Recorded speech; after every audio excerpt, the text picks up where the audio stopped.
Welcome back to The Balancing Act. I have a very special guest on today, Mr. Robert Forte. As I mentioned, discussing with you leading up to this, your podcast with Ben Stewart is, and I've watched a lot of podcasts in my day, if not my absolute favorite podcast of all time, without a doubt, top five.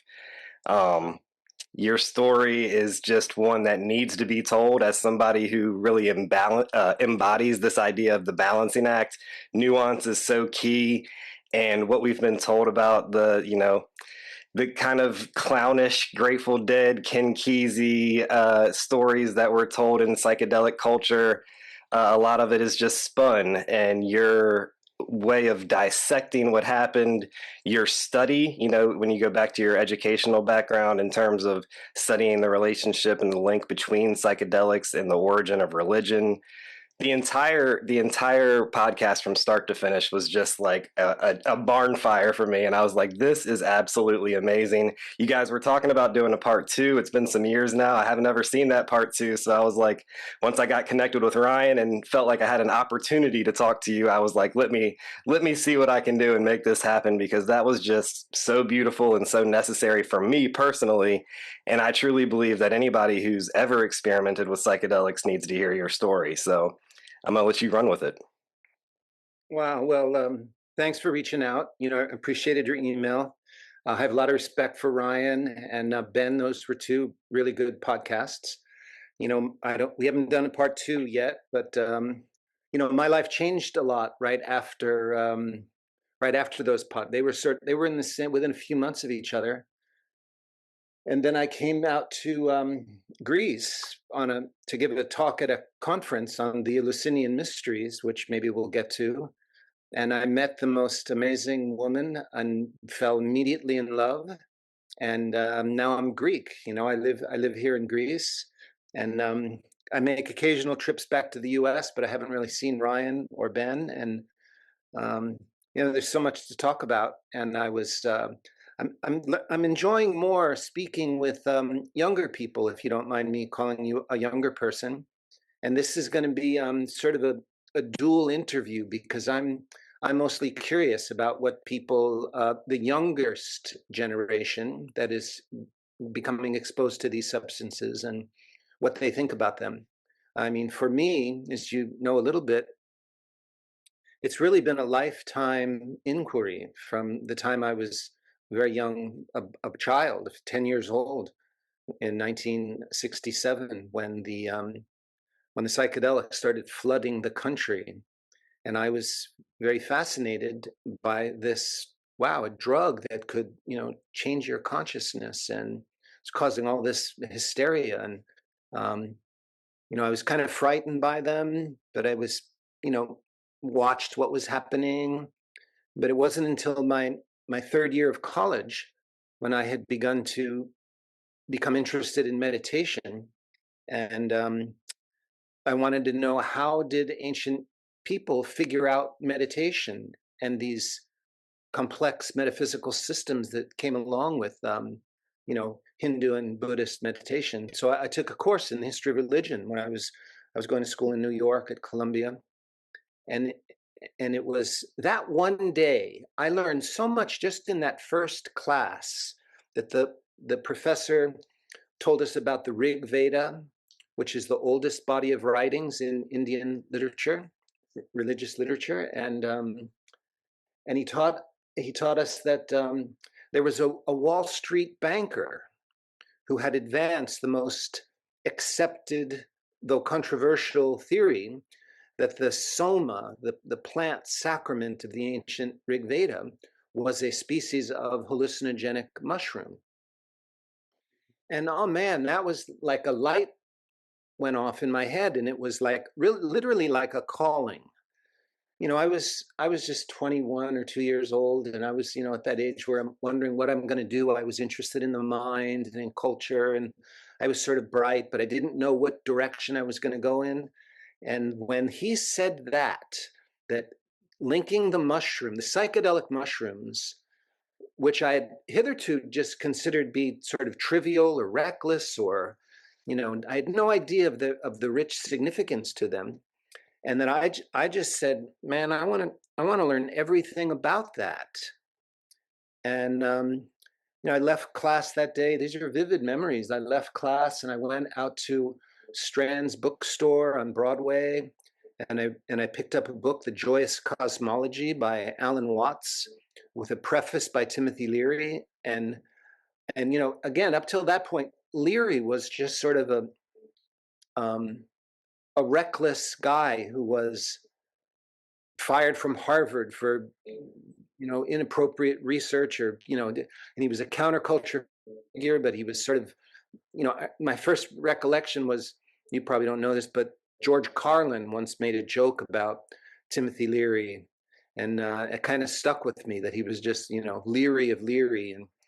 And anyway, I just like a thirsty scholar and just started reading books. And then I moved to California to finish my undergraduate degree, and I enroll in this class. Happens to be Timothy Leary's best friend teaching the class, and he encouraged my interest. And within like 3 or 4 years or 5 years of that, I was meeting all of these people that were the most instrumental in bringing psychedelic drugs to the modern world. And it's been a journey for me of many twists and turns and layers that I go through. And man, it's a big subject. Actually, I was thinking of this, that I like to say it's really several subjects. We want to, if we want to talk about psychedelics, it's not just one subject. It's like when you go, and I would eventually go to divinity school and to study religion in graduate school. And you don't just go study religion.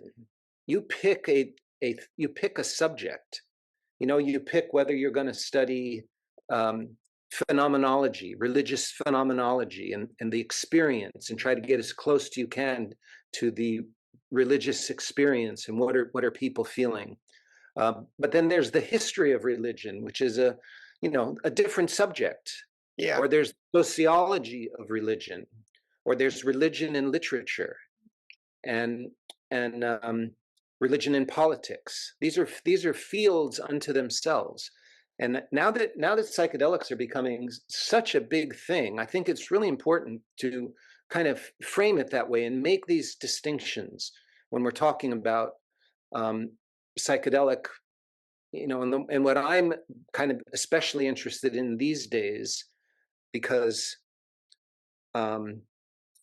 just in the interest of being thorough as a scholar and as a voice and as a teacher in the subject, I'm becoming most interested in I'm calling it the psychedelic sociology, or what are the effects and machinations of psychedelics and society. And that's a very different set of questions and methodologies than psychedelic phenomenology, which is what drew me in. Like, what can these drugs do to the mind? So how about you? How did you get involved in this? So my dad had experimented with drugs, big time partier, very gregarious personality. His father was a Marine Corps, a high level officer in the Marine Corps. And this, he was born the same year you were, I think 1957. 56, actually, yeah. So yeah, he was born in 57. So just like piecing things together, he was more into the alcohol and cocaine later on after he had me. He was a great father, 0 to 12. Then he kind of lost himself once he felt like he had gotten me to a point where I was independent and I was smart and I had started to, domesticate myself, so to speak. So in high school, I drank a lot. Didn't really get into cannabis or anything like that. Cannabis is my baby now. That's how I developed the relationship that I have with Ryan. I think of cannabis, and this is a microcosm of everything that I think we're going to get into here. It's truly a balancing act. Like, you can use it to escape, you can use it to numb out, people treat it as a recreational drug, but the intention really matters. And cannabis can be a truly reverent experience. It can be a truly rich experience in terms of personal growth.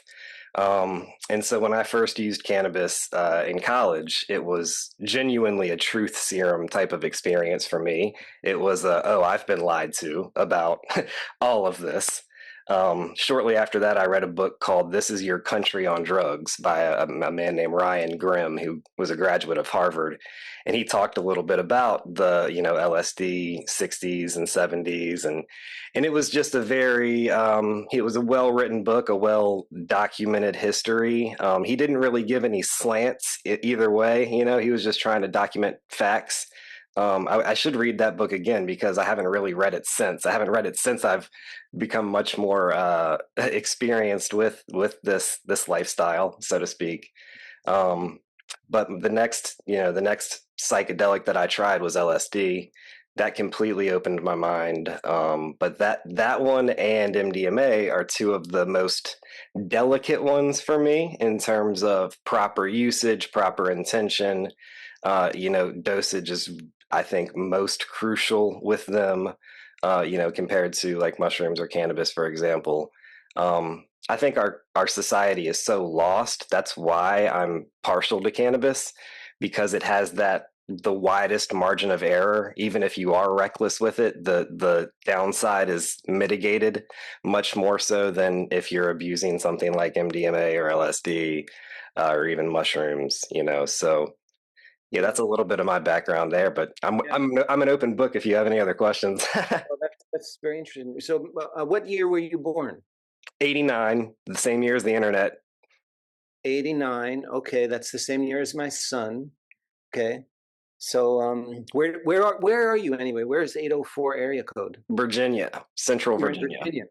Central Virginia. Okay. Yep. Yeah. Wow. I mean, where do we go? I mean, the MDMA has been a very, very big part of my life.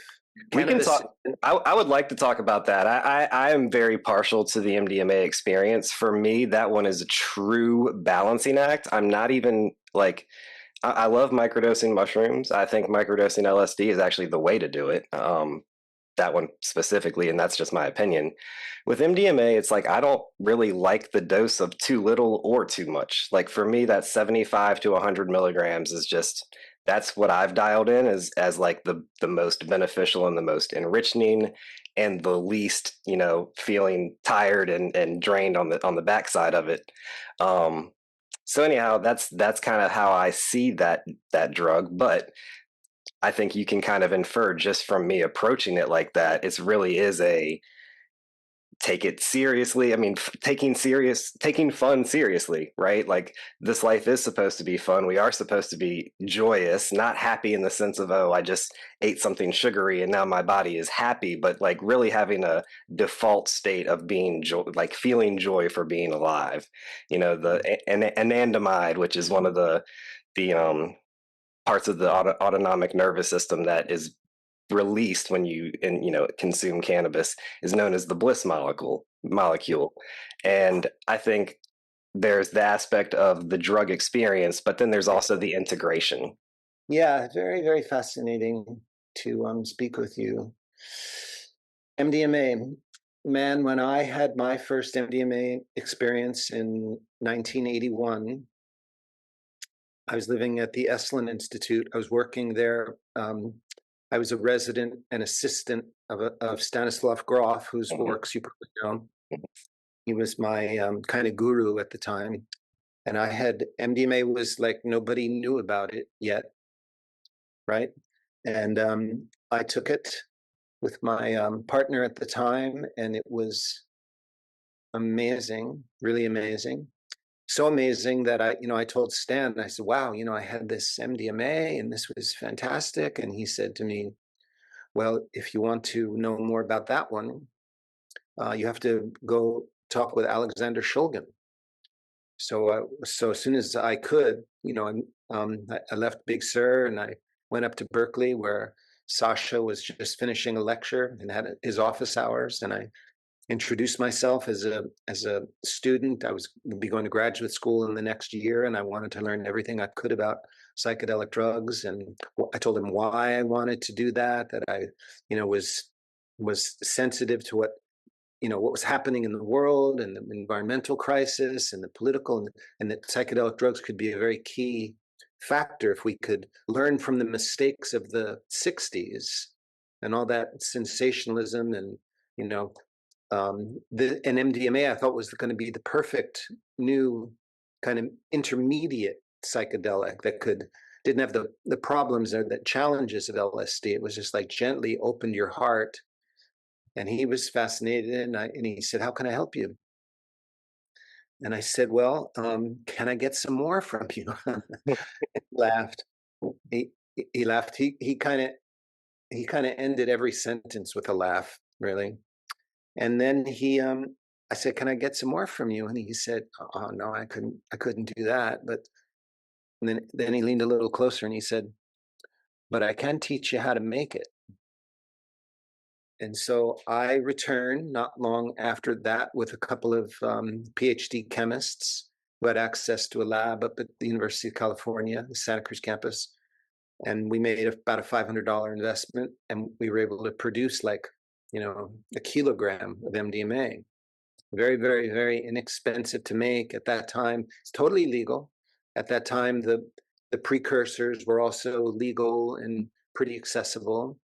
And Sasha helped me acquire them in an off-market place. He's a very interesting guy, Alexander Shulgin. And like a lot of things, and one of the things I appreciate about your podcast and the name of your podcast, The Balancing Act, is that in the field of psychedelics are like a microcosm of the history of religion, right? Yes. You get the very best and the very worst of humanity, and this is like in this later stage of my career what I'm interested in, because as much as I have loved and still love and appreciate the windows that all the substances, in particularly MDMA we're talking about now, can provide, I'm equally aware of very nefarious uses of these substances. And even a guy like Sasha Shulgin, who was like, we just became friends, and I became part of his circle, and I would, see him a lot, and we would have these Friday night dinners every month up in the Berkeley Marin area, and all these wonderful people, and we were learning about these new molecules and things, and those years of my life, the kind of early 1980s, were very, very rich and thrilling to be part of what felt like a kind of a secret society where we had this magic, like a European alchemical society, where we had this potion that could really work miracles in opening up the heart and freeing you temporarily from all your hindrances.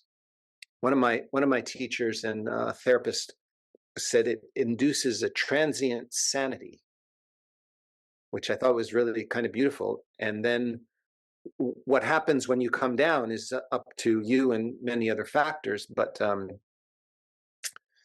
that was really, really exciting. And I still just I'm so impressed with what that substance can do. I don't take it anymore. I took it kind of a lot in the first few years as I was, I had a bag of it, and it was a magical period. I was like on this wave, and the agreement with Sasha was that we wanted to keep this from becoming too popular too soon. We didn't want the government didn't really know about it. And so we wanted to keep it underground and learning from the mistakes of Timothy Leary, who I knew and loved dearly. Made a real error. Well, maybe not, but he was very public and popularizing and evangelical with the psychedelics. And there was a method to that madness, but it caused more confusion, maybe caused more confusion than was called for at the time. So anyway, Sasha said, I'll refer people to you, keep this underground, don't let it. And so I had very kind of strict rules with people that I would share it with, and that I would providing therapists and friends, and that the rule was that to keep this secret. And so for a few years, this secret was kind of growing underground, and we would meet, and it got to be many people. And again, like I said, it was a kind of magical time. Like I would, walked into a bar and I met, these celebrities and gained entree into their circle and would lead groups and, the therapeutic, all these things that are like people think they're just discovering, oh, it's good for helping people with trauma, or it can help people rid themselves of a cocaine habit, or can save your relationship. Like this was well known by those of us that were using it in the early 19, and people had been using it for years before. It wasn't until Rick Doblin got involved with the project that it really spun out of balance. And yeah, and I want you to go a little bit in depth with this story because again, it alludes to exactly what we've kind of been talking about this whole time, and that's that first of all, the narrative, right? There's a desire to control the narrative around these substances, and there's oftentimes controlled opposition, right? Like I remember you talking about him going on television arguing with the professor that I feel like he worked with in order to break the story that ecstasy, which hadn't even been a term used for it at that, until that moment, was causing brain damage. And this was just as scientific as them saying that LSD had caused chromosomal damage, 10, 15 years earlier. Yeah, that is exactly what happened. I was right there at the beginning. So I was at the University of Chicago, and Rick met my partner, and she offered him MDMA with the terms that was offered to everybody else. This is a secret drug. We want to keep it that way, but Rick was, of all the people, and there were hundreds of people that we turned on. Some very famous people that were nationally known for their drug excesses, like Hunter Thompson became a good friend of mine after I turned him on to MDMA and told Hunter, don't write about this. This is something, and he respected that. The only one that didn't respect it was Rick Doblin, who just saw dollar signs. He was a drug dealer. That he was a drug dealer. He is a drug dealer, and he's exploiting these marvelous properties to feather his own nest, and to already coming from a wealthy family. And I knew when he walked in the room that this was a guy that was going to be troubled. So yeah, Rick calls, not only does he not keep the secret, he calls the federal government. He starts the MDMA controversy, gets his name in the papers, his picture in the papers, the Timothy Leary of the 80s. And he made a quick, a few $100,000. He'd just been busted for selling cocaine, and he gets somehow mysteriously gets off of that cocaine bust. Right. I mean, I don't mind saying this anymore. I think that Rick has been an agent of the deep state drug scam for ever since the early 1980s. Yeah. And he was, he's very intelligent and he can be charming and glib. And they found a role for him to popularize this drug. Because it's an important part of the story because he's made out to be the MDMA champion, head of MAPS, and that's why I think this story is one of the many reasons why I think this story needs to be heard. Yeah, he's anything but a champion. I mean, look what he's done. He's a scam artist, is what he is. I mean, so he helps MDMA get popularized, which causes it to become declared illegal through these emergency powers that the DEA had. The same day you were about to give a presentation on it. Same day I was going to give a present. Well, I kind of hate. We saw Rick had called the media, made it popular, and we who were working with it secretly realized we needed to do something because the government was going to act in a repressive way. So we needed to get some actual data on the record.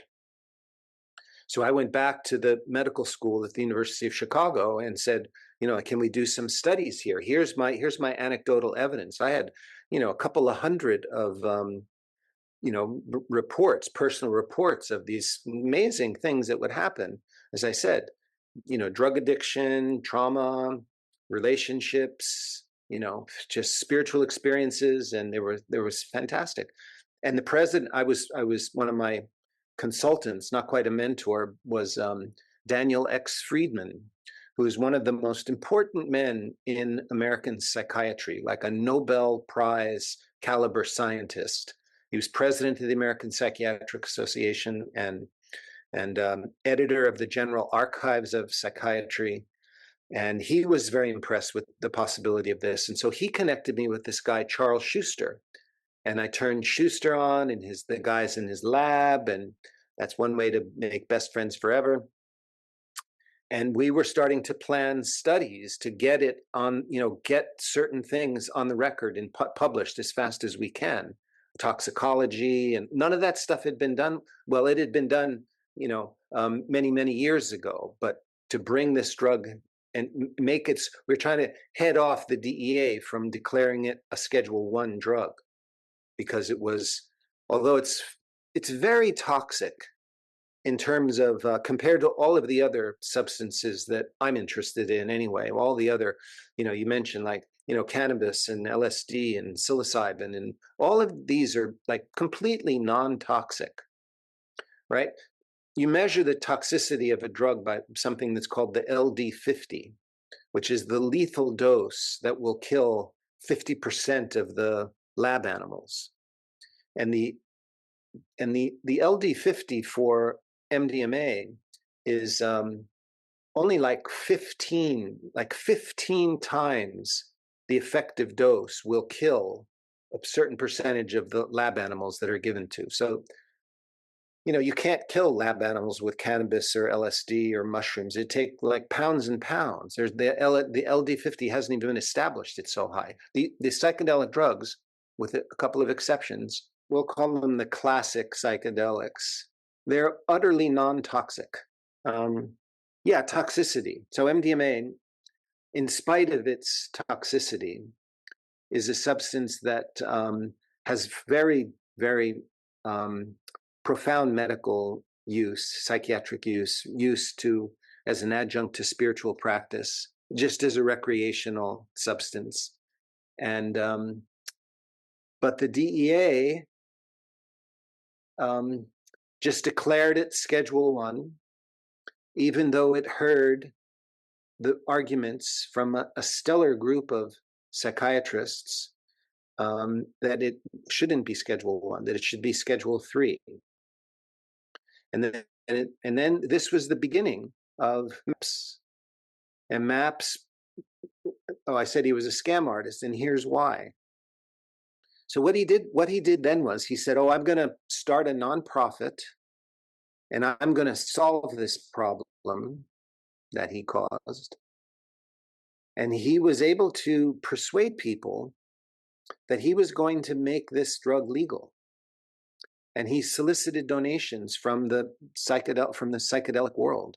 And over the next 20-something, 30-something years, he was able to raise literally millions of dollars on this glib promise that he was going to, use this money and, pay for these very expensive clinical studies and do all the right things so the government would finally come around and say, okay for therapy.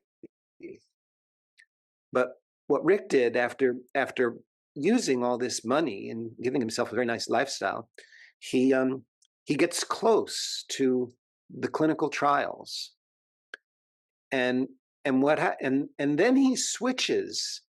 He creates a for-profit corporation and gets other donations and investors to bring it through the next stage of for-profit. So he's raised millions of dollars, promising people he's going to make something legal, when actually his plan all along was to basically get a monopoly on MDMA. And just a couple of years ago, I'm so glad the FDA rejected his scam, which is full of scientific fraud and ethical violations. And yet somehow Doblin still manages to get this extraordinary press in major publications like the New York Times just loves him. They write all these valentines about this, hardworking, guy. He's basically a swindler. He's a swindler drug dealer that works for deep state drug policy. How about that?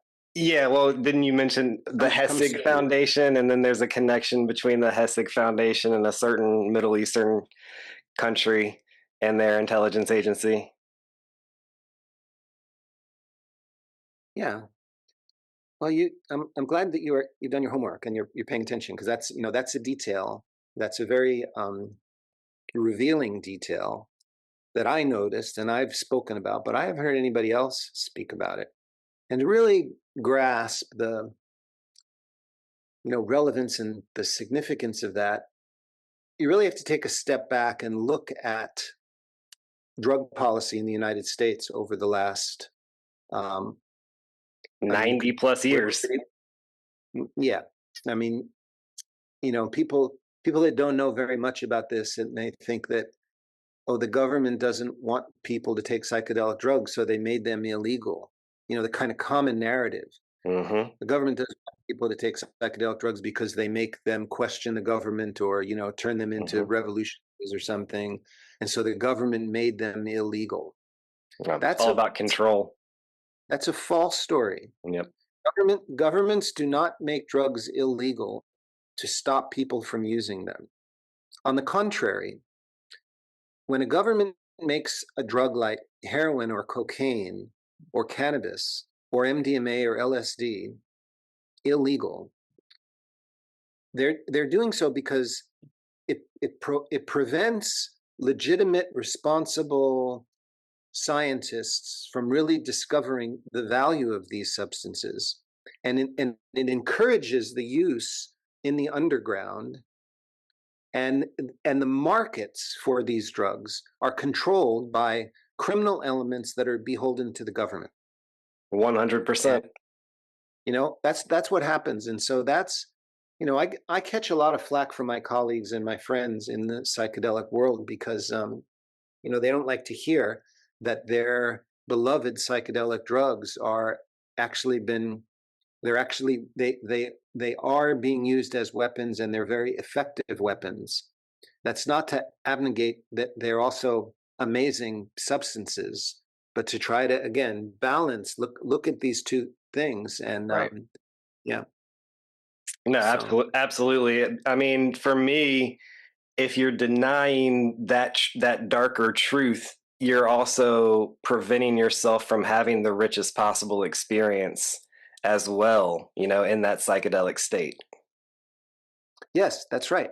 Well, and that's very well said. And in the history of religion, when we look at the mystical experience and this process of enlightenment, whatever that means, it's always about integrating, facing what Carl Jung would call the shadow, but way before him, known as like the dark night of the soul. The Buddhist phrases for these aspects of the path where you're really confronting, real madness, the shamanic initiations and confrontation with death. And so that's right. So I think really, in order to really appreciate the psychedelic story, you really need to look squarely at this aspect of it, that these were substances that were originally introduced in the let's say the 40s, when Huxley wrote The Doors of Perception, and then the 50s, Wasson, with the famous story about going down to Mexico and discovering the mushroom. These are operations by secret elite forces that are beholden to oligarchs, that are looking for the perfect way to manage the population, right? Yeah. And this the common narrative that you see so often repeated in the media today about the history of psychedelic drugs, they always take a big shit on Timothy Leary. He was the one who blew it. And I kind of believed that model for a while myself, because my primary teachers were more in the psychiatric world. But after a decade or so, I began to reconsider and spent more time with Tim and realized, a whole new thing here.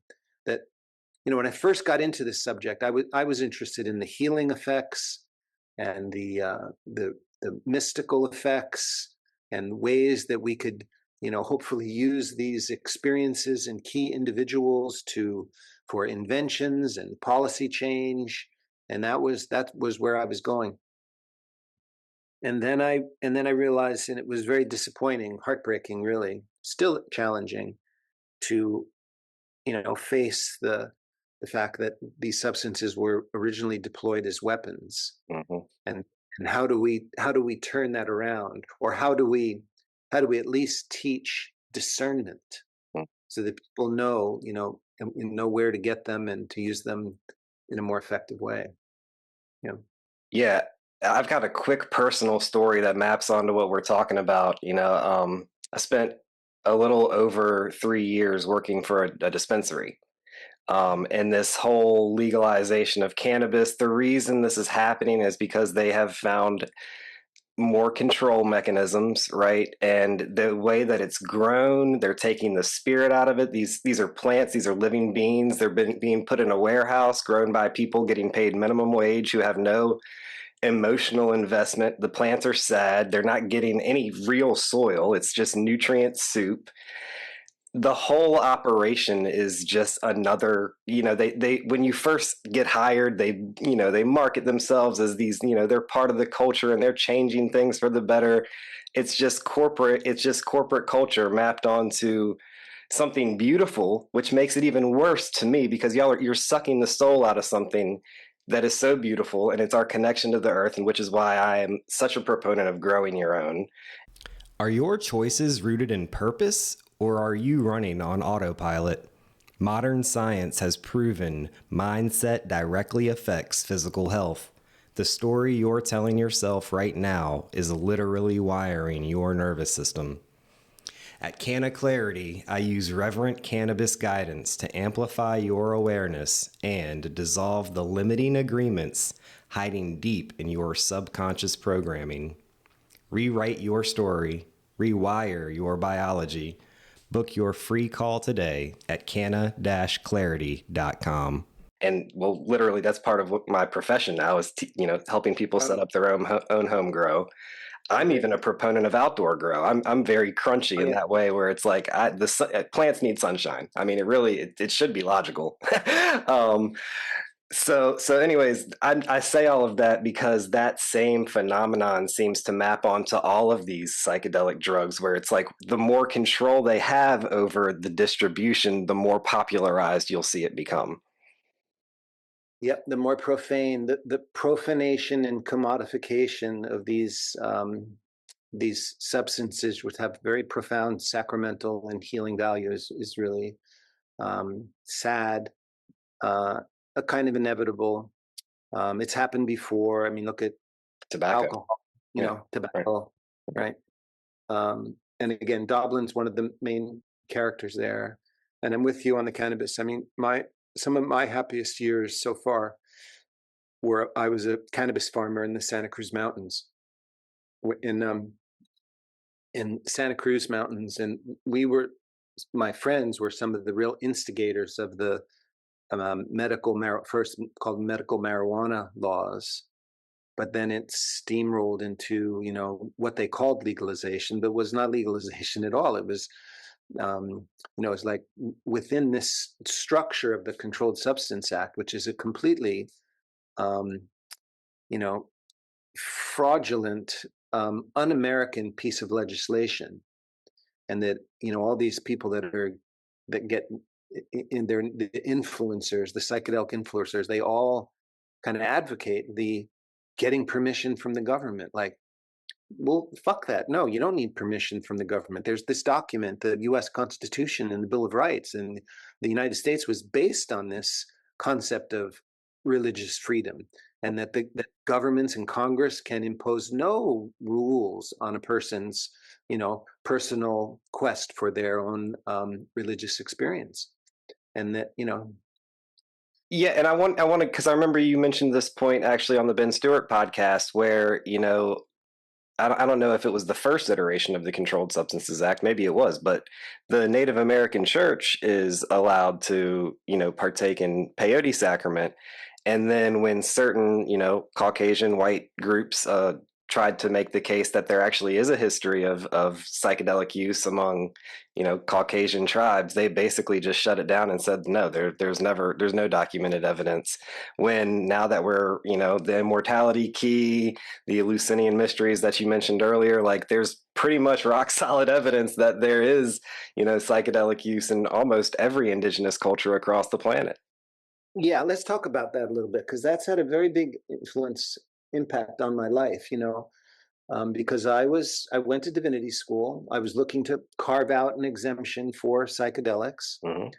and got into the subject, and then I found this book in the library at the University of Chicago in the mid 1980s, The Road to Eleusis, which was by Gordon Wasson. Before I knew he was a CIA agent, I really honored and felt very privileged to know him. And Albert Hofmann and Carl Ruck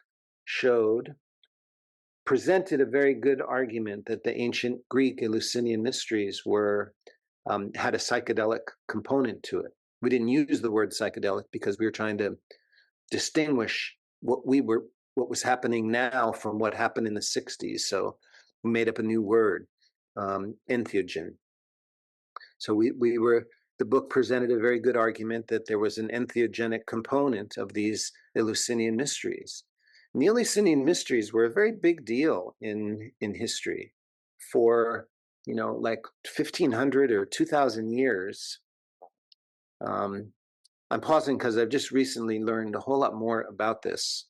But for 1500 or more years, they were sort of the most important religious event to classical antiquity, where once you reached a certain age, I think you were required, as long as you could speak Greek and hadn't killed any Greeks, you were entitled to participate in these ceremonies that occurred every year, and they led to a very profound awakening of the mysteries.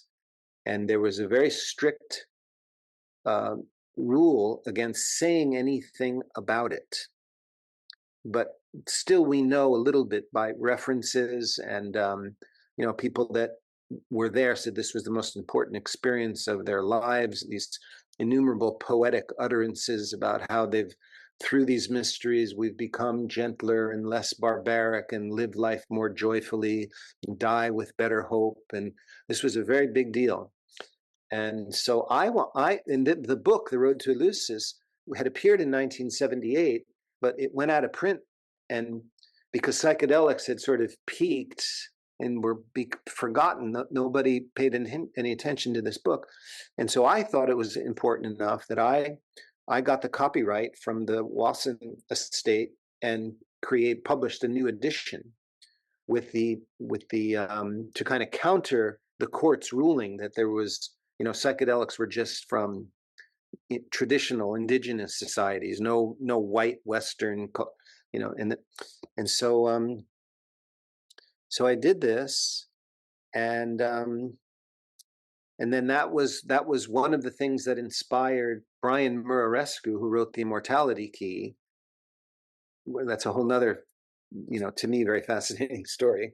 Brian has since become a friend of mine, but he used material from that book without really crediting the source, and the way that his book was such a sensation, like groundbreaking. Well, it wasn't groundbreaking at all. The ground was broken back in the 70s. It broke again. Like there were lots of instances of scholars have written about this, but suddenly Brian comes around with this, like he wants to, I call it Christianize the mysteries. Hmm. Kind of, like go visits the Pope and says, hey, this can revitalize Catholicism. And it to me, now that I live in Greece and I realize what happened here when Christianity began to take root, I mean, it fucking ruined the culture, ruined the classical age. And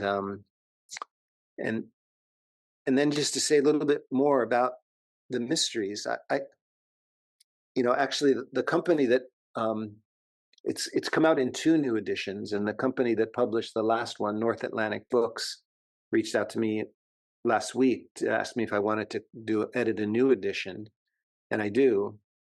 But I want to say that I have some misgivings about putting that out there and stirring this up again, because it's led to certain misunderstandings about the mysteries. And although I think I still think it's true that there was a sacrament that was used, the mysteries were so much more than that experience. And true to our kind of Western bias, people like just want to go for the, oh, it's a drug experience. Well, no, it was a drug experience after many years of very disciplined preparatory work, like learning the language, and the ancient Greek language is like Sanskrit, or like the Icaros from South America, that they have sounds that are encoded, vibrations that affect and purify you or help you become divine. And so the sacrament was to kind of punctuate your development and give you like one final, vision. And it was also something that you only did once in your life. The Eleusinian mysteries where you could only go once, and you couldn't say anything about it. And so I don't know, that's very, very different than what's happening now, where psychedelics are commodified and you got the engines of capitalism behind them, right? Yeah, no, this leads me to my next discussion point. I'm just going to let you riff on this, but it basically is a tangent to what you're just talking about, and that is this double-edged sword nature of secrecy, right? Like there is a benefit of secrecy, Absolutely. right? But then it's like there's also, should we really keep something that's could be so potentially wonderful from everyone else? And again, that's a balancing act in and of itself, because it's like, who do we want to initiate, and then who do we want to have outside of the initiation, so they can go through their own initiation in the sober real world, quote unquote real world, prior to reaching even the state where we want to invite them into this initiation. So yeah, if you could just talk about that a little bit. Well, I can just say I've thought about that a lot, that there are definitely, there's kind of higher and lower secrecy. But secrecy has always been a part of spiritual traditions, mystical practices.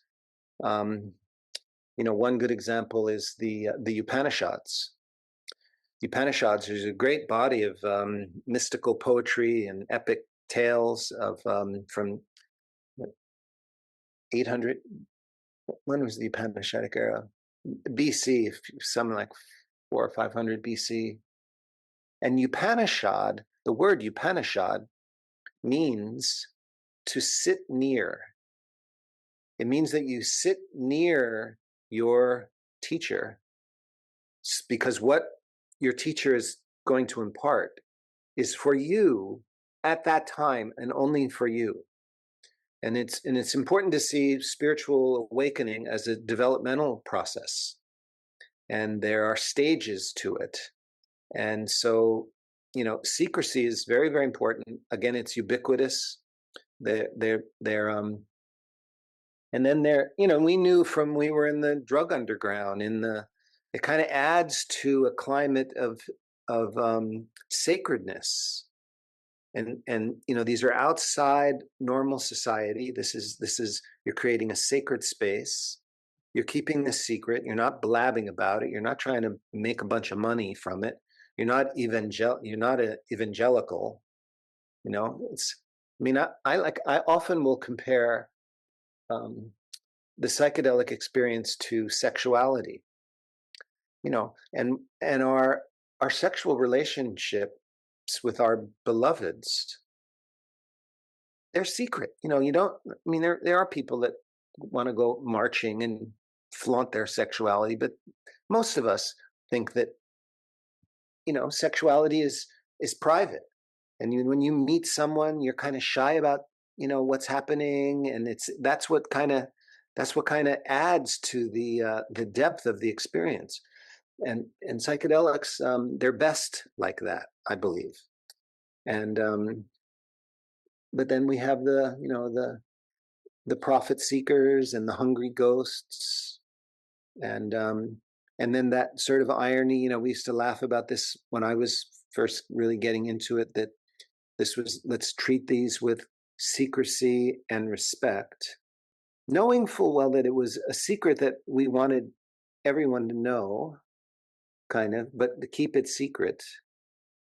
Since then, of course, I've refined my thinking a lot, and I realized there are a lot of people that you don't want to have that shouldn't have psychedelics. Like, there was a funny thing, going around. You probably saw it a few months ago, where one of these AI videos of Trump took ayahuasca. Did you see that? No, I didn't. It was kind of hilarious, that Trump took ayahuasca and, was coming to terms with what a, fucking asshole he is, and begging forgiveness of the people. And he was wearing, Shipibo clothes, and it was really hilarious. But that's a very naive view. I mean, these this brings me back to Alexander Shulgin, because and I love the guy, and I'm so grateful for the adventure that he helped me go on. He was also a member of this very secretive club, and not secretive in the good way, in my worldview, of the Bohemian Grove. You probably know what the Bohemian Grove is, right? So Sasha was a member of the Bohemian Grove, and that, when I first learned that was very shocking to me. And I said to him, I said, because I was still working with the model that if we could just turn on the right people in the government or an industry that could, begin to act radically different. And I said that to Sasha. I said, you're really in a very enviable position. Like, you hang out with all these guys. Like, do you ever turn any of them on? And he laughed, and he said, 5 a year. That's my motto, 5 a year. But since then, you learn that that's just naive and kind of Pickwickian to say that these elites and people in these circles are well aware of psychedelics. They've used them. They don't automatically change a person. They make narcissistic character disorders worse. And there's not that, when you have the profit motive in there, people just overlook all that stuff because they need to pay their rent. They want to sell the drugs, and then it becomes this, kind of where we are now, with, people like you trying to recognizing and appreciating the sacredness and the fun. It doesn't have to be sacred. Sounds kind of serious, but it's also like really fun, Right? To alter consciousness. And it's a constructive fun versus a destructive fun. Yeah. No, we don't need to be prudish about this at all. But yeah. Yeah, no, that's one of my favorite balancing acts, is taking fun seriously. Like, there's a party animal fun, and then there's a fun of, I want to maintain my health. I want to have the healthiest body possible, the healthiest mind possible, the healthiest emotional constitution possible. But at the same time, I want to enjoy life to its fullest. I'm not by no means a Puritan, you know what I mean? So Right. I want to hear you riff on this contrast between what you were doing, which you described as more of a mystery school initiation, quote unquote underground, more intimate, relational, borderline therapeutic, reverent use, versus once it goes mainstream and there's this facade of they don't want people doing it, but yet the market's getting flooded more than ever. But the way it's being used is like you were talking about, in warehouses, at raves, with dubstep music, and it's just, the intention basically results in a dumbed down individual or population of people using this substance versus a much more rich experience in life, one that you take the experience, you integrate it into your daily life, and you're just not happy. And I want to be discerning here, because I think a lot of people, when they hear the word happy, they're thinking of like they just had some candy or soda and now they're happy. I'm talking about like a state of joy, like your default mode network is, I am thankful for life, I am thankful for breath. Yeah. So yeah, Yeah. if you could just riff on that contrast.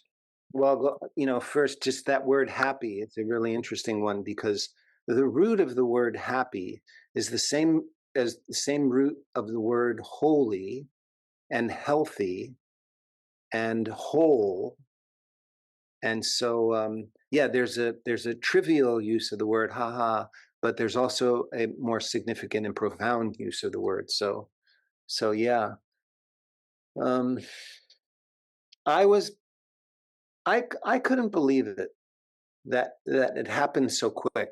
The change when MDMA like just exploded, was very popular subject as soon as Dublin got involved. And this is like mid 85, basically right in the Yeah, middle of the 80s. yeah, this is in the middle of the 80s. This is I remember it was May 31st, 1985, when it was declared illegal. And then there were hearings that summer, and then it was soon after that the Schedule 1 classification was put into law. And then right around that time is when it gets known as ecstasy, and it's become like the new popular drug. The government's trying to, having tried to say that it caused brain damage, didn't deter anyone. Mm-hmm. And then suddenly, this rave scene happens, and was the total opposite of the way we were using MDMA.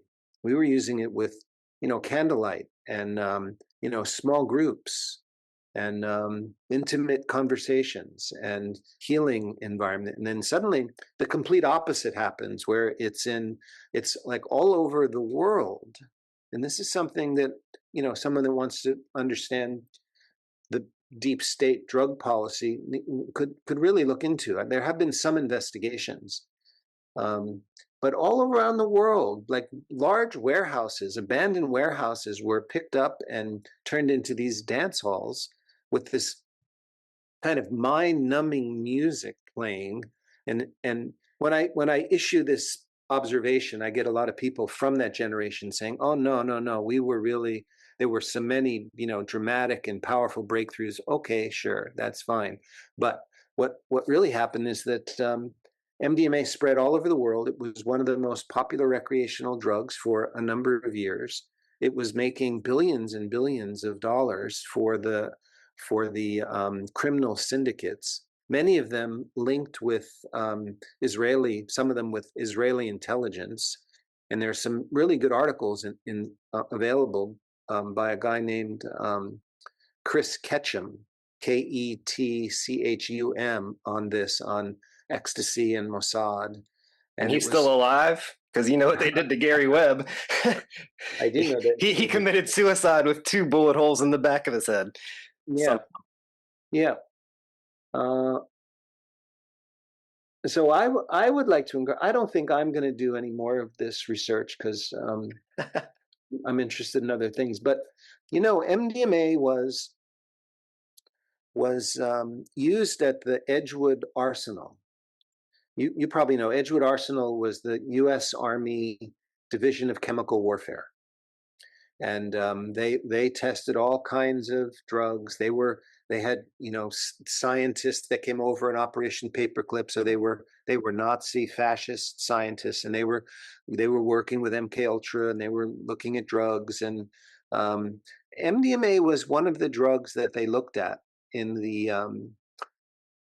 I think it was the mid-50s. Is this like their search for a truth serum? It's never been clear. What they say, what the official story is, that yes, it was researched, but they didn't find anything valuable about it, and so they cast it aside. until Alexander Shulgin took an interest in it and began his thing. But I don't believe that story.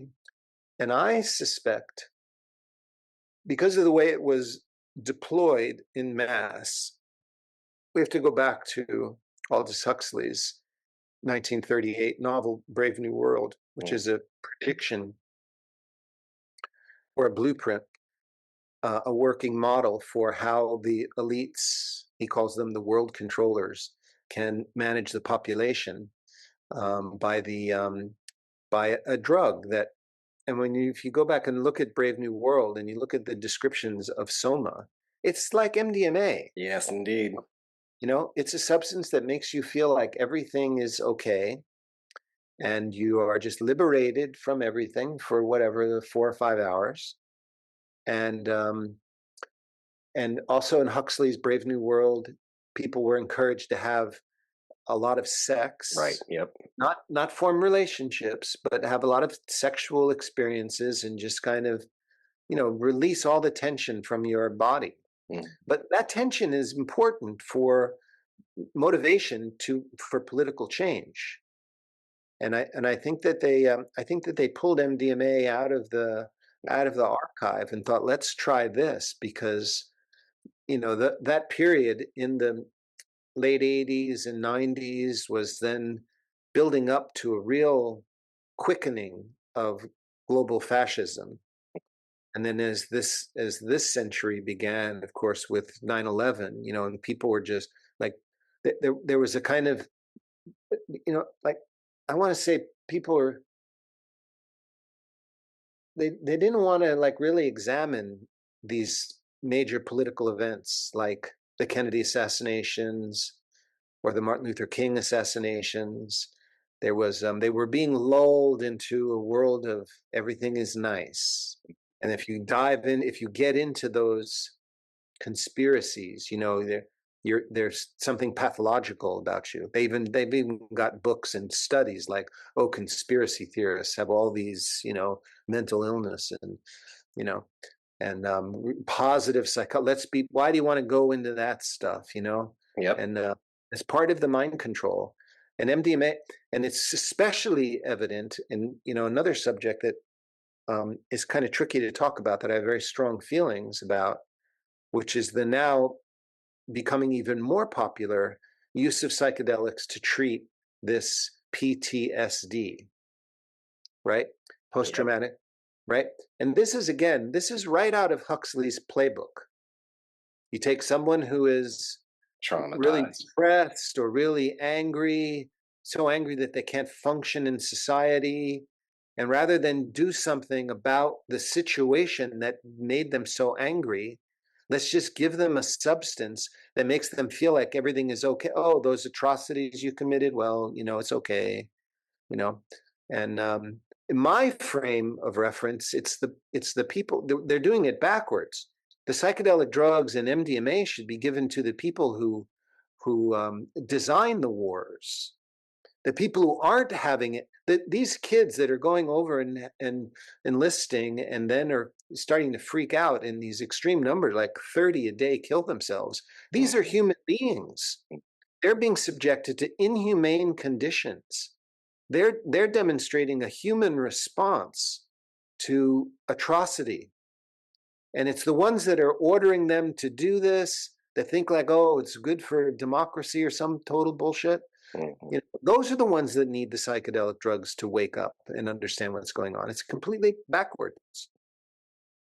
Yeah, we've been, as far as the timeline, we've been a little all over the place, which is fine. I like to keep the conversation free flowing, but I do want to focus in on that moment. You mentioned you had developed a closer relationship with Wasson, and there was that moment you discovered a letter, I think, between him and someone else, and I guess the light bulb went off for you that he was actually an agent of the quote unquote deep state that was kind of a figurehead in this quote unquote psychedelic rollout. If you could just expand on that a little bit. Well, yeah, that was,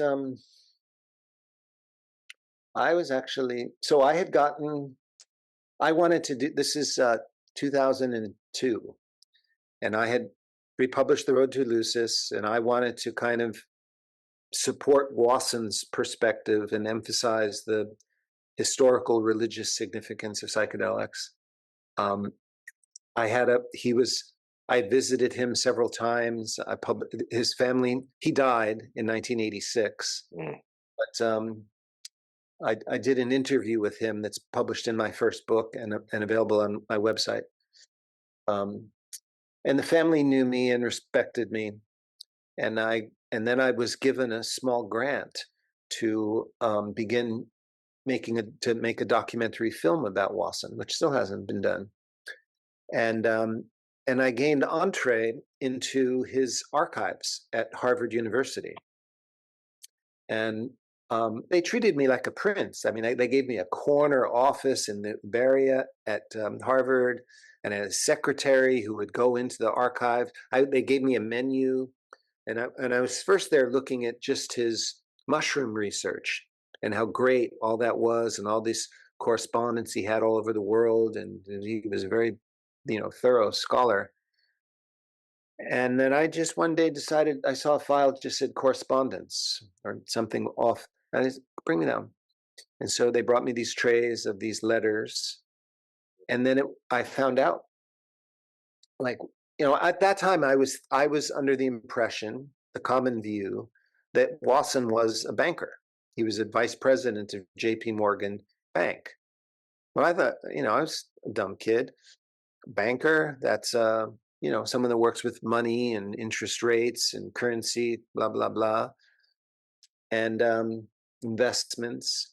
And no, Wasson wasn't a banker like that. Wasson was into public relations. He was a PR guy. He's basically a propagandist. I didn't really know that at the time, and he wasn't just like working for JP Morgan. When you go into these files, you find out that he is right in the very inner circle of what I call the American fascist movement.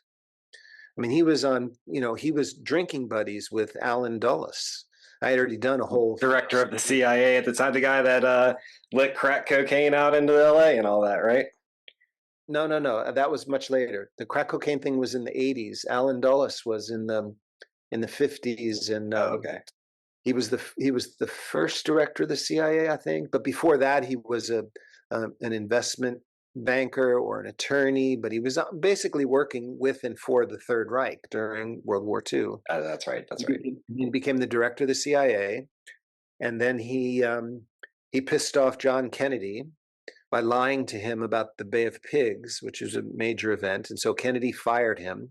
Kennedy began to realize what was going on, that the CIA was basically the Third Reich regrouping.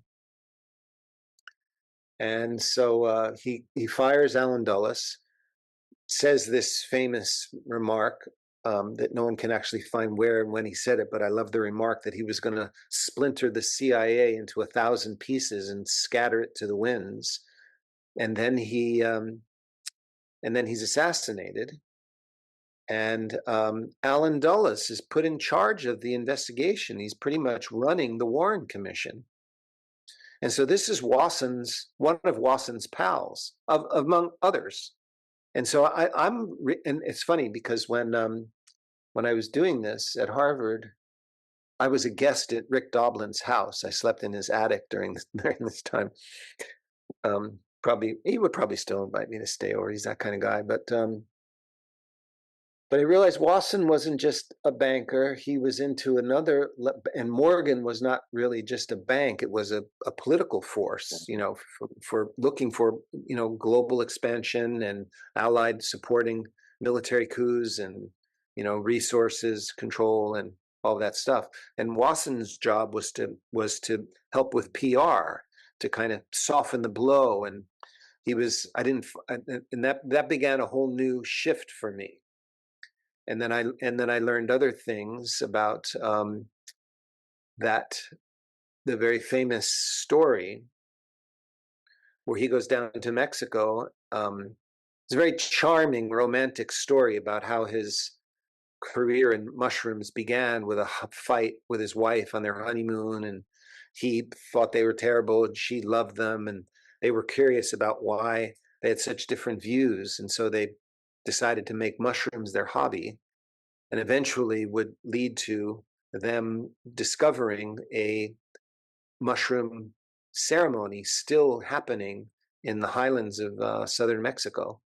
And he goes down there and he lies and, bribes people and gets himself into this first velada, they're called, a ceremony at night, and then comes back and writes about it in Life magazine, the most popular periodical in America, that's owned by Henry Luce, who's a Skull and Bones guy.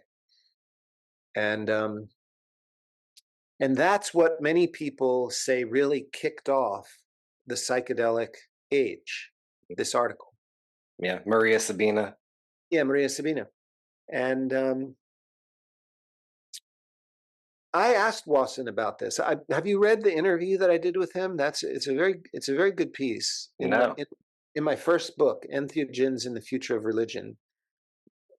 But if there's enough interest, I'll put it on my Substack, because it's a very good piece. And I knew a little. There's an official story that's false, I believe, that the CIA, Wasson says that the CIA contacted him and wanted to go down to Mexico and learn more about this mushroom. And Wasson said, absolutely not. I don't want these mushrooms applied to war. And so the CIA came back, according to this story, and had this professor say that he was interested in them for scientific reasons, and that he had a foundation that would pay for the whole trip. And so Wasson lets this guy into his circle, and they go down to Mexico. But we find out through documents that everyone thought were burned, but some came out somewhere else, that Wasson expedition and the publication of it in Life magazine was MK Ultra subproject number 58. Mm-hmm. So suddenly, when you really wrap your mind around that, you have to go, what the fuck? Yeah. Why is the CIA? We know why this. We know, if you know a little bit about MK Ultra, you can understand why they're looking for mushrooms. But why would they pay for an article to be written in the most? Why are they popularizing these mushrooms to the American public? Before this article, only a few people knew of these mushrooms. Anthropologists, maybe some bohemians or expats that went to Mexico, or people in Britain where they grow naturally. But it was a very, very esoteric and way off the beaten track kind of thing, until Wasson publishes this article. And then it becomes, whoa, magic mushrooms that cause visions? Then the whole thing starts to kind of unfold out of that. That was a CIA operation. Why was the CIA supporting the popularization of an ancient mystery like that? Now, that has to be looked at.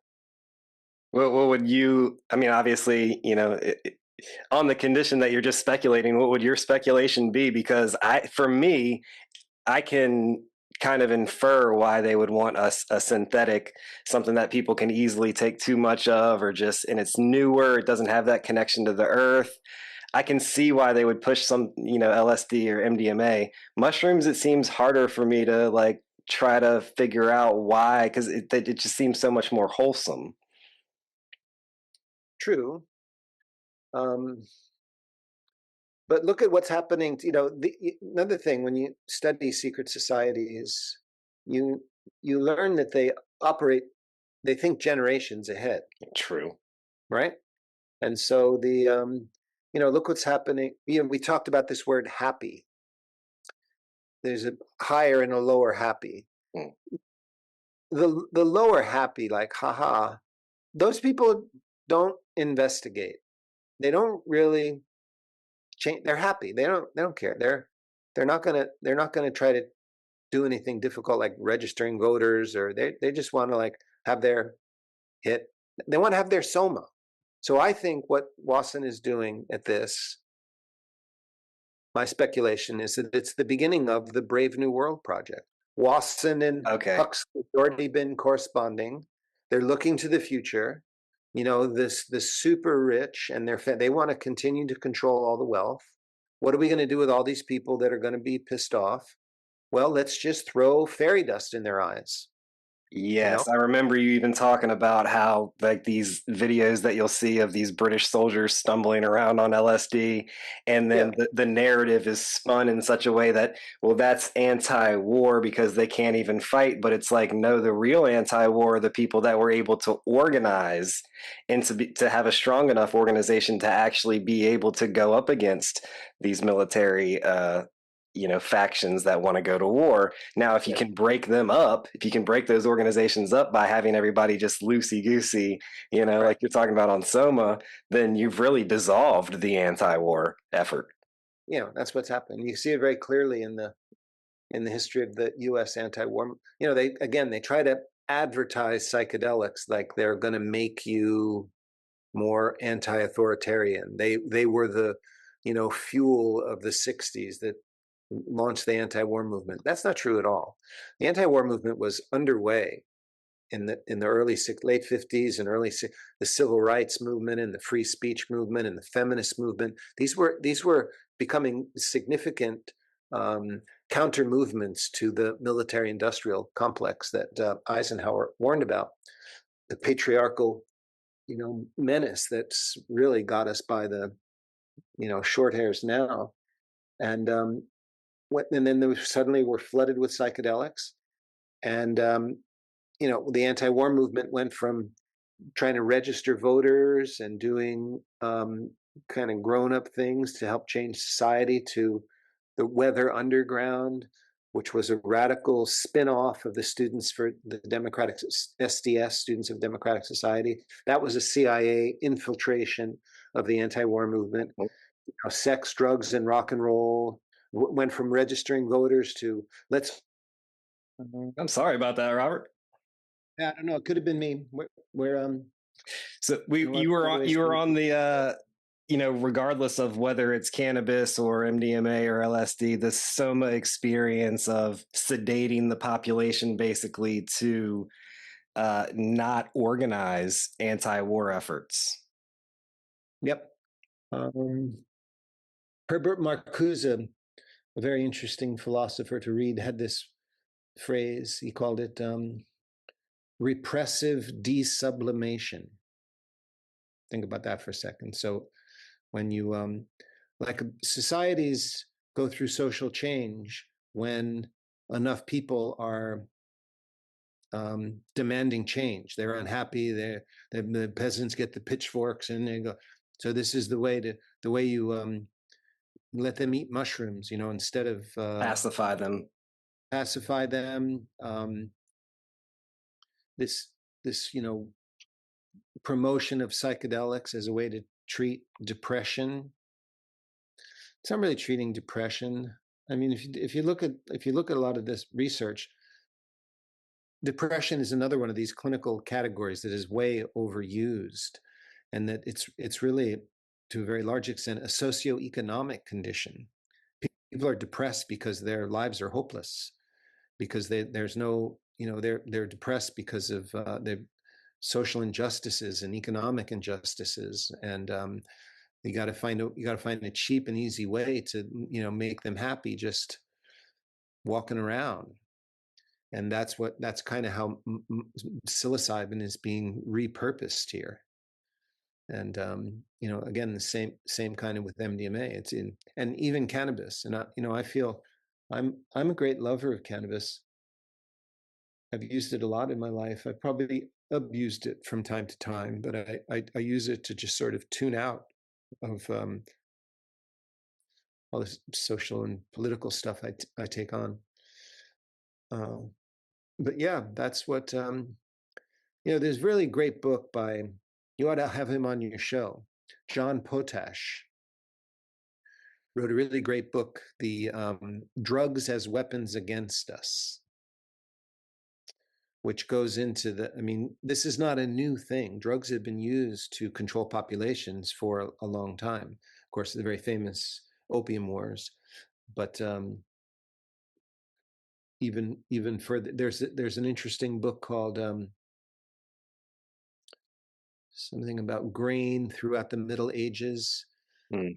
I'm a little limited here because I used to have this fantastic library of all this stuff, and I like to just go off my shelves. But my house burned down a few years ago, so I'm just remembering these things. But the use of grain throughout the Middle Ages is another one. Even this is part of, I mentioned before that I'm learning new things about the Eleusinian mysteries, and I think even the Eleusinian mysteries, by the time they made it to where they were practiced for 1500 years, they were already co-opted and controlled by the state. And they were used to pacify the population and to make them feel proud that they were Greek and that they were, because contrary to these poetic utterances about how joyful and less barbaric people became, during those years of the Eleusinian mysteries, the ancient Greeks were just as barbaric. They were empire builders, and there was always a war going on, and there wasn't anything. But before that, and I'm just learning this, for a couple thousand years, so now we're back 3000 BC.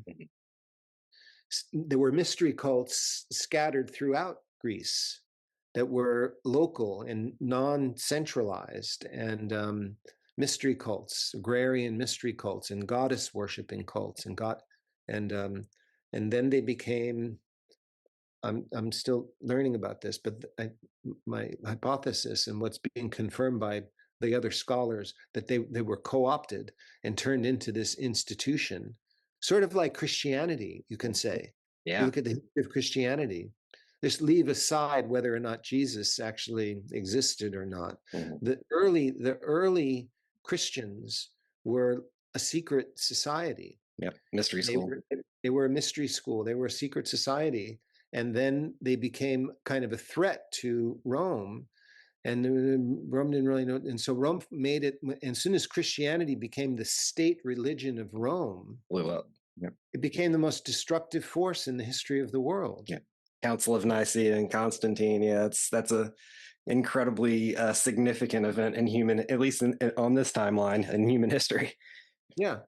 And so when you see something like Rick Doblin, there was an article in The Guardian a month or so ago that the government, the Pentagon, the military is approving the use of MDMA to active duty soldiers in Ukraine and other places. Like these again, they're kids. They're younger than they're a lot younger half than my age. Maybe I'm 36. So they could be 18.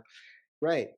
These are kids, and they're confused, or their communities have been impoverished, and they've been duped by the propaganda that we're the greatest country in the world, and we got to go help everybody else. And they go over there and they start to realize, like, oh fuck, this is not what I signed up for.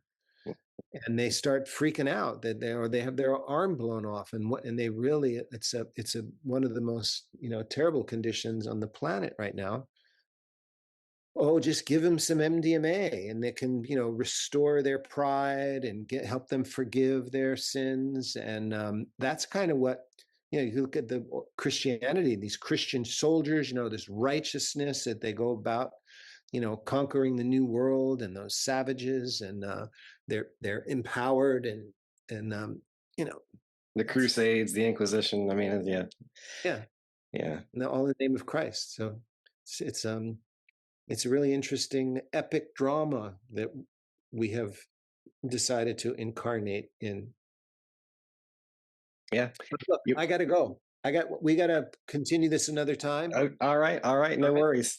No, this is fun. And yeah, I'll get you back on. I have 2 more discussion points, but each of those points could go on forever. So I don't want to. Go ahead. So one of them is just that, given the richness of your story, how would you say your worldview has developed from, being young and thinking of these substances as something that you see as disruptive, and then having gone through, it just, the balancing act has swung back and forth for you clearly. It goes like this. It's like a pendulum for me. 100%. And I feel, I'm just in an interesting phase of my life, because It's like I really do feel born again. And I feel very, I told you, my house burned down. Everything I ever owned went up in smoke. Mm. I had this really ideal setup in the Santa Cruz Mountains where, I could grow cannabis, and I was in the redwoods and had a place to have people over and do ceremonies and things. And then it all just burned up. And now I'm in a whole new land where I don't speak Greek. I can't read Greek. I can't hardly pronounce any of the words. So it's like, in that way, it's like a child again. And I'm watching, I just kind of take myself out and I observe all these aspects of this psychedelic phenomena. People come to me all the time and talk about their, the healing experiences that they're sharing with people. And it's like both sides of the pole I see both of them very clearly, the sacred and the profane. You ever heard of a book called The Four Agreements? I have heard of that book. I don't think I actually read it, but I remember I have some friends that were students of his. Why do you mention it? That's literally like my code, you could say. I live by the Four Agreements. I went to Teotihuacan on one of his power journeys this past December. Okay. And for me, I would say that is just the central part of my worldview. Remaining in the moment, being impeccable with my word, which really just means not being deceptive, aligning your word with your actions, not taking anything personally, which if you look into the Toltec worldview on a deeper level, they say we're dreaming hell right now. And that's why there's so much chaos. The communication is broken down because people take everything personally. They make assumptions about other people and then take those assumptions personally. The reason I bring it up is it's just the centerpiece of my worldview. And I think although, Don Miguel Ruiz and his family, they don't necessarily promote plant medicines or the psychedelic experience, but the way that they see the world and the way that they navigate the world is such that they recognize that life itself is a psychedelic experience. And these agreements have been just absolutely pivotal for me in being able to navigate this balancing act that you're talking about, of recognizing that there is a deceptive or dark side to almost anything that is powerful. And it's really our choice as to how we're going to align with that force. That's right. That's right. Yeah, I feel much the same way, that this is, I remember, I did a project where for a few years I would take cancer patients to Peru to have them be treated by native curanderos with ayahuasca and other indigenous medicines. And it was very intense and very beautiful. But I learned a word down there from my Ashanika teacher, and the word was mariri, which is a word that he described to me as meaning the spiritual properties of plants. And he said all plants have mariri. Ayahuasca has a lot, but all of them do. And then I saw what was happening with ayahuasca becoming, again, from something sacred and profound to something profane and a commodity. And so I dropped my project, and that's when I came back to California, and I got involved in my own little cannabis operation and helping people use cannabis for certain conditions. And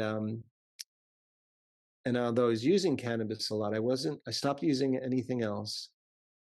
And like, our life is a psychedelic experience. Like, I'd be mornings in my cannabis garden, and you just shove a chicken shit on the ground, on the dirt, and you mix it up, and now you're watering, and now the sunlight is coming, and the plants and photosynthesis. I mean, you talk about a mystical experience.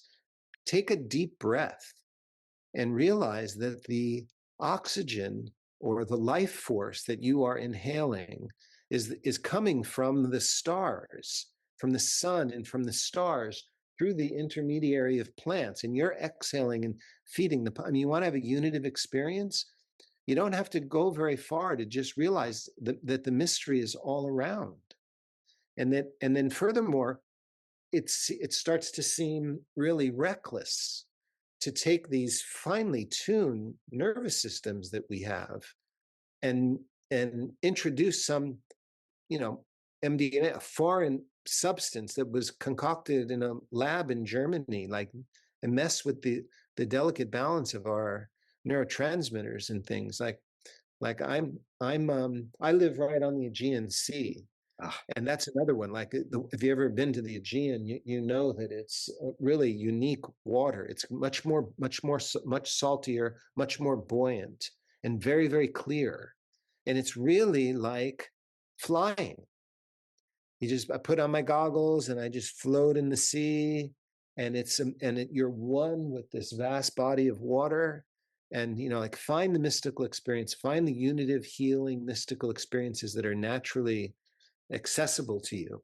Now, if someone told me that when I was in my early 20s, getting interested in psychedelics, I would have said, no, we're in a really acute crisis time, and we need the heavy artillery to open up our minds and hearts. And maybe we still do, but I don't see anybody that's spearheading this psychedelic renaissance that has ever said anything political or anti-war or about any of the political. These are people that are totally apolitical, wanting permission from daddy government, operating within this wholly restrictive, un-American law.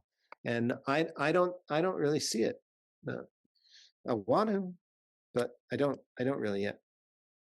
Well, before we get to the last discussion point, I just want to thank you so much for your time, Robert. I would definitely love to do a part 2. Just riffing with you is it's a soul cleansing.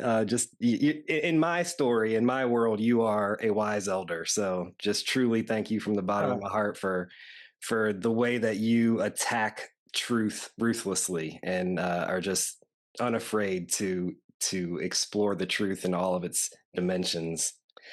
This is one question or discussion point I've brought up on the last 3 or 4 podcasts that I kind of want to finish with everybody because it's a little controversial, which makes for good internet, content. And also it's personal to me.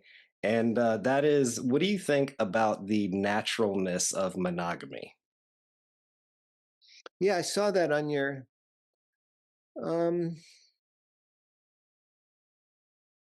well, speaking personally, I'm a monogamist.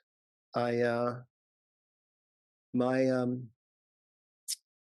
partner and I are really just deeply connected, and the other extreme is what I call polyagony.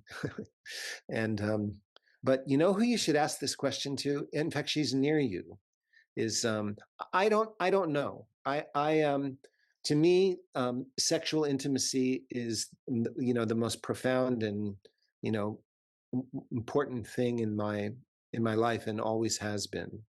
And it's you go through many layers of your own unconscious and your relationship to your mother and all these vulnerabilities, and you activate really powerful emotions and jealousies and things like that. And from what I've observed, and I've attended to this subject for a while. One of my professors, when I was an undergraduate, was interested in exploring the nature of jealousy and was doing social psychological research on places where people were all intermarried and these kinds of, kind of experimental. But I'm looking for, really deep peace and partnership. I can only speak for me. And what I've observed, maybe because of my bias, is that it also depends on your stage of where you are in your life, but the people who seem to me to be the most grounded and have been people that, like Huston Smith, the great scholar of religion, was an important teacher and inspiration of mine. And he was married for 60 something years to Kendra. And compared to a guy like Timothy Leary, who was really in that period and trading partners and having multiple lovers, sometimes all at once, and that thing that the thing that happened in the 60s with the sexual impulse is also, I believe, kind of warish. That was meant to. But when I talk about this, and remember this name, Alicia Deva, and she's not far from you in Ash, Asheville, North Carolina. Asheville, North Carolina. Yes. Okay. And she wrote one of the best books, one of the most important books. I love it, and I love her. Before War. And in this really brilliant analysis, she says that in these matriarchal cultures before, in like old Europe, they had a whole different relationship to sexuality and reproduction. And that the monogamous thing that we have that seems sort of, that was a later development, and it leads to all sorts of problems. And so I like to, I don't really know, but why are you asking? Why is that a question because for you? I think it's a very nuanced, you mentioned the free love era of the 60s. I'm not for that either. I approach it from a very tribal standpoint, like exactly what you were talking about with this author, where if you look back at prior to agriculture becoming the main way of getting our food, you had a council of elders that were women that led during peacetime, and a council of men. And this wasn't ubiquitous across all cultures, but this was a common thread across many indigenous cultures. And the multi-partner relationship did seem to be, I mean, when you look at our closest relatives in terms of DNA, the bonobos and the chimpanzees, they're also multi-mating animals. And the arguments that I've read is that it was like a shared resource, just like everything else, but everybody knew everybody. And that was the key difference between that version of polyamory or multi-mating and today's promiscuity, where it's like people don't even know each other. It's random sex acts with like you were talking about, almost no sacredness. It's taken it and it's become profane. And so this, to me, it's such a nuanced topic, because I think polyamory, when done correctly, although I'm not a huge fan of saying this is right and this is wrong, but when it's done with care and with respect for everyone involved, I think it can be a sacred way of relating with each other. So again, it's just another one. It's kind of like psychedelia, where it's like, yeah, there's the profane ness, and I'm not denying that it's been made profane in many different ways, and I'm not for the free love kind of connotation that the 60s put out there. At the same time, when you really look at the roots of humanity and our evolutionary biology, 95% of the time that we've been, Homo sapiens sapien, the last 200,000 years, only 10,000 of those years have we been monogamous, and those 10,000 happen to map onto the exact time period where we went pure agriculturalist.